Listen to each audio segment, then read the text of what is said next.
Добрый день, меня зовут Олеся Духович. Я родилась и жила в Актюбинске. Уже более 30 лет я живу в Италии. В Италии я работаю медсестрой. Наша ситуация очень тяжелая. Пожалуйста, оставайтесь дома.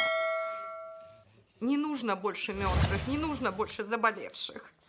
Дело в том, что этот вирус очень быстро переходит от человека к человеку.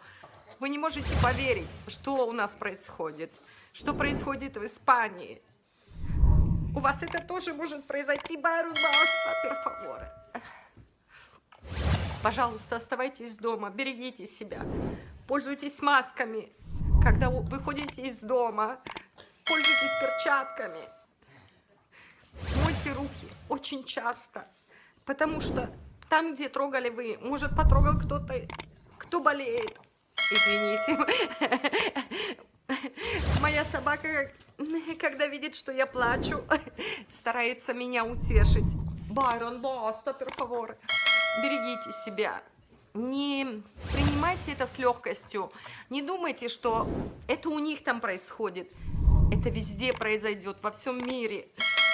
И если вы будете осторожны, вы спасете жизнь себе и своим родным и любимым. Пожалуйста, передайте это видео своим друзьям, знакомым. Желаю вам всего самого лучшего.